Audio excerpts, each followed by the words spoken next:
Yan. Natawid. Yan, area. Ito ang area.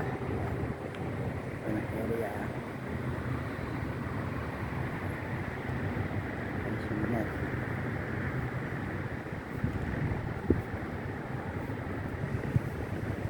Tapos tatawid pa kami dun sa kabila. Andun ang area ng mga park. Dito yung area kung saan yung building namin na tinutuluyan, nandyan sa side na yan. Tapos pipindot para tumawid. Kailangan sumunod sa batas, kung hindi Emirates ID ang katapat. O yan, nag-go na, tawid na. Tapos papakabilaan naman. Ito naman. Yan. Ito naman siya. Yun. Ayan naman tayo. May buwan pa eh oh. Ayan oh. Ayan, may buwan pa.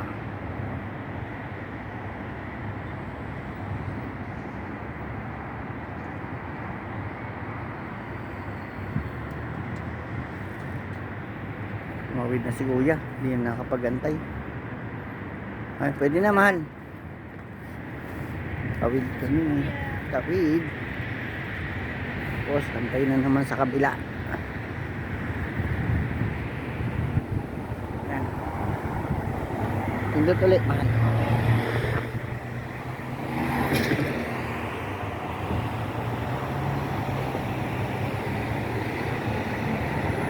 Antay lang tayo. Ito na yung park. Ang linis ng lugar. Nag-scooter.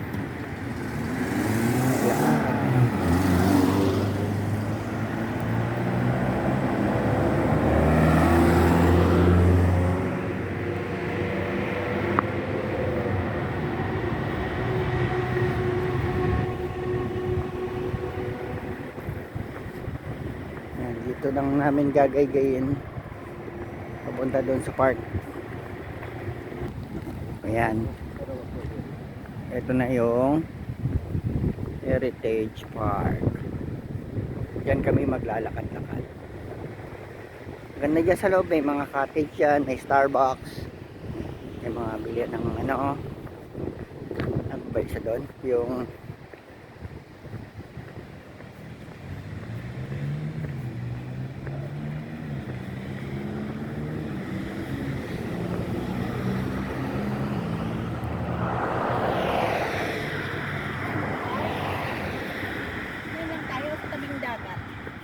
sige, doon sa tabing dagat tayo.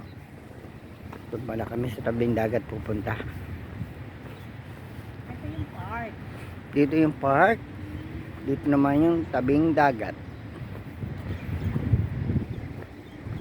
Ayan o, malinis. May basurahan. Malinis ang daan. May bike lane. Ayan. Tayo dyan. Baka matamaan tayo ng bike dyan. Yan ay papuntang Emirates Palace.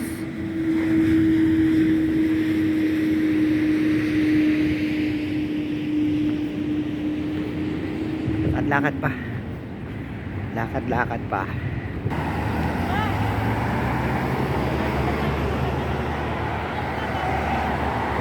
Dito kami pagkatawid papunta doon sa dagat. Sa'yo na tumatawid ka nagsiselfie. Lalo na walang pindutan dito.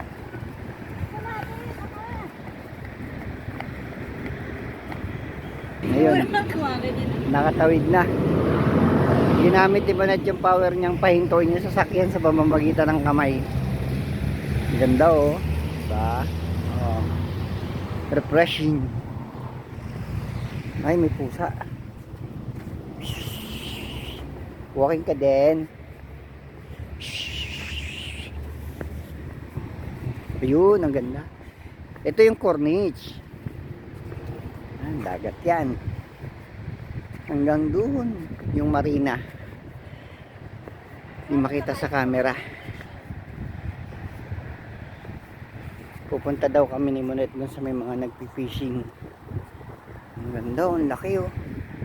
Harap dito mag skateboard.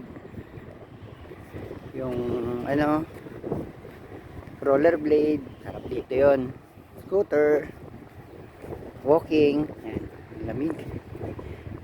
Kung naririnig nyo yung hangin. Umihip. Lakas.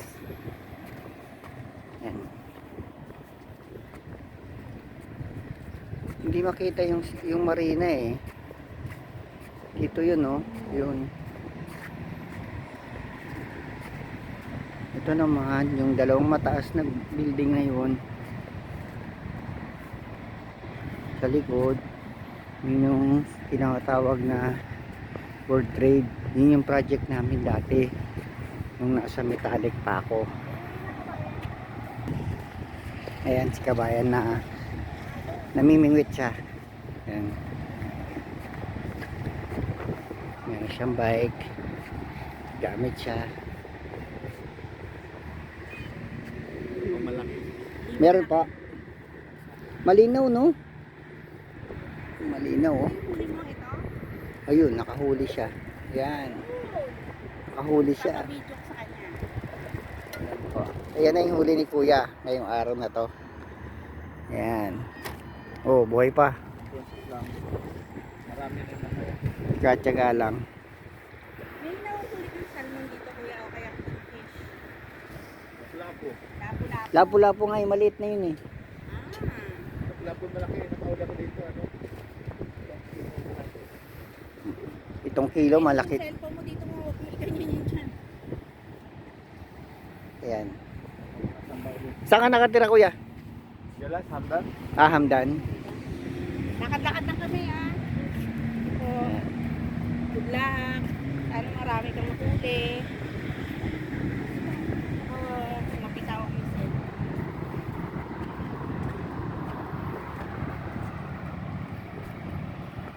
Dito, mayaman lang ang aming mga karagatan.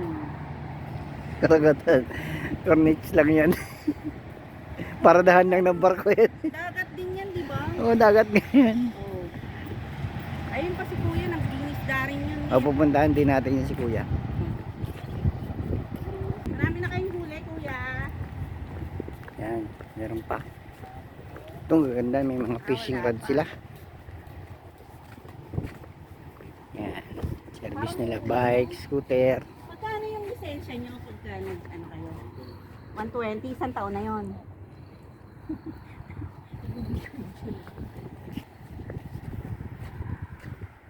Yan, may nakaabang yan. Yan, nakaabang yan para pag may kumagat. Si Kuya, nakaabang siya. Yan. Halika na rito, mamimit ka na. Hindi ka maiinit.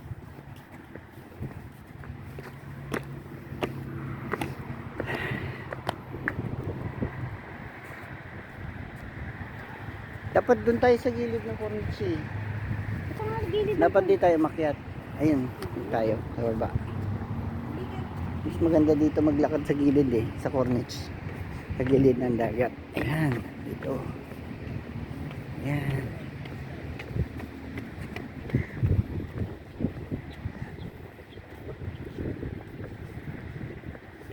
Malamig eh. Ha? Wala naman, sinabi yung mga ganyan.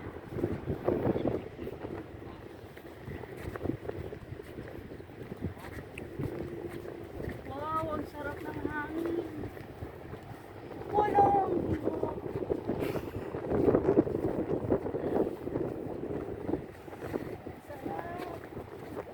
Dami ng hilo. Ganun.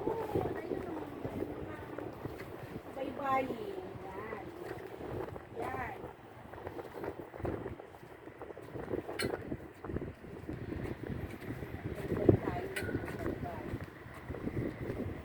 May mga bench din. Pag napagod ka, pwede ka umupo. Yan.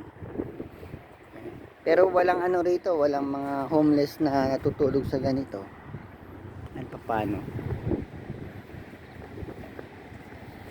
na malinis. Kasi laging may available na trash can. Yan.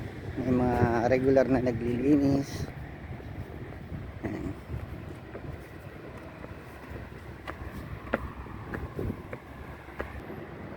So, yun. Pabalik na muna kami.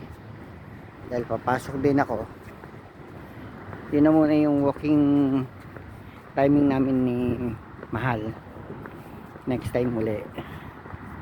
Ngayon, pabalik na kami sa bahay. Pauwi na. Yan. Until next time. Bye-bye ka na.